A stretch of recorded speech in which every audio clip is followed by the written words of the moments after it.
তাদের কাজগুলোকে স্বীকৃতি দেয়। সব কাজ তো সরকার করতে পারে না, আসলে অনেক কাজ সরকারের করারও উচিত না, অনেক কাজ নাগরিকদেরকেই বা অন্যান্য সংস্থাকে দিয়েই করানো উচিত।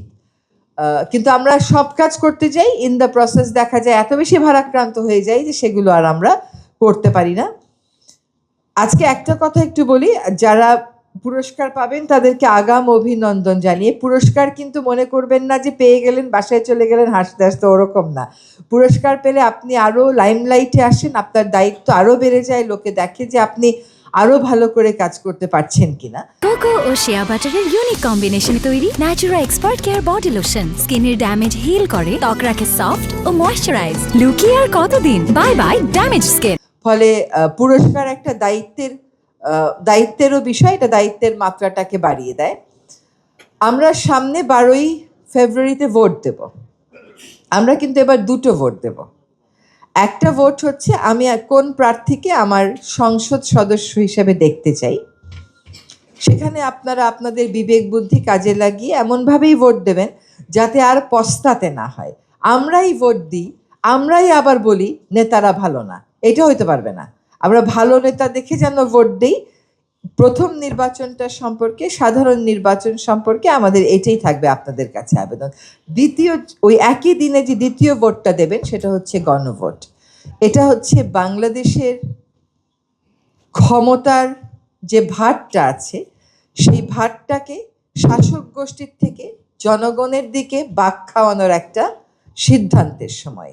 এই গণভোটে অবশ্যই সকলে অংশ নেবেন এবং যদি সত্যি সংস্কার চান তাহলে উত্তরটা আমাদেরকে হ্যাঁ বলতে হবে। যদি হ্যাঁ না বলি, চুপ করে বসে থাকি, নিষ্ক্রিয় থাকি বা না বলি, তাহলে ক্ষমতার যে ভারসাম্যটা আনার প্রয়োজন এই সমাজে, সেই ভারসাম্যটা আনবার সুযোগটা আরো অনেক বছরের জন্য হয়তো আমরা মিস করে ফেলব। কাজেই যে সংস্কারগুলোর প্রস্তাবনা করা হয়েছে নিজেরা পড়বেন, বুঝবেন। এগুলোর ব্যাপারে কিন্তু সরকারের পক্ষ থেকে অনেক প্রচারণা, অনেক ব্যাখ্যামূলক নোট প্রস্তুত করে আপনাদেরকে দেয়া হচ্ছে। গণভোটে সকলকেই অংশ নিতে হবে এবং আপনার মতামত জানাতে হবে। যদি সংস্কার চান তাহলে গণভোটে যেতে হবে, সংস্কারের পক্ষে মতামত ব্যক্ত করতে হবে। এবার কিন্তু নির্বাচনে তরুণ সমাজ একটা বড় ভোটের অংশ। এই তরুণ সমাজ যেভাবে আমাদেরকে স্বৈরাচারের কবল থেকে বের করে এনেছে, এই তরুণ সমাজকেই সেভাবেই গণতন্ত্রের ভিতটা সংস্কারের মাধ্যমে শক্তভাবে প্রস্তুত করতে হবে। শুধু স্বৈরাচার চলে গেল তাতে খুশি হয়ে বসে থাকার কোনোই সুযোগ নাই, কারণ এই দেশে আগেও স্বৈরাচার বিরোধী আন্দোলন হয়েছিল। আমরা এখনো নূর হোসেনের কথা বলি তো, আমরা এখনো ডক্টর মিলনের কথা বলি তো, এরকম আরো অনেকে আছেন যাদের নাম এই মুহূর্তে বলছি না, লম্বা তালিকা। ফলে স্বৈরাচার বিরোধী আন্দোলনে সফল হওয়ার সাথে সাথে দেশে গণতন্ত্র চলে আসে না। দেশে গণতন্ত্র চলে আসতে প্রত্যেকটা নাগরিককে তার ভোটাধিকার প্রয়োগে সচেতন এবং সতর্ক হতে হয়।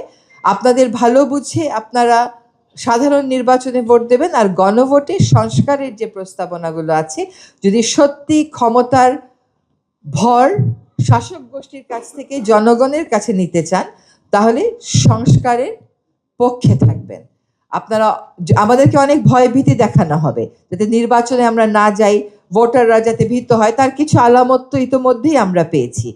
এই ভয়কে জয় করেছিল বলেই কিন্তু জুলাই আগস্ট সফল হয়েছে। এর আগেও কিন্তু আন্দোলন হয়েছিল, সেই আন্দোলনগুলো চূড়ান্ত সফলতার মুখ দেখেনি। তার কারণ হচ্ছে ভয়কে তারা জয় করতে পারে নাই। ভয়ের নানান রকম মাধ্যমে ভয় দেখানো অব্যাহত ছিল, এখনো কিন্তু ভয় দেখানো হচ্ছে। এই যে ভয়, এই ভয়টাকে আমাদের জয় করতে হবে। বাংলাদেশের মানুষ বারবার ভয় জয় করেছে, সুতরাং এইবারও আমরা জয় করব। এবং তরুণেরা আমাদের জন্য যে আত্মাহুতি দিয়েছে, যে আত্মবিসর্জন দিয়েছে, সংস্কারের পথটাকে বেছে নিয়ে গণতন্ত্রের ভিত্তি রচনাতে সামনের 12ই ফেব্রুয়ারি যে গণভোট, সেই ভোটে আমরা আমাদের সিদ্ধান্ত প্রয়োগ করব।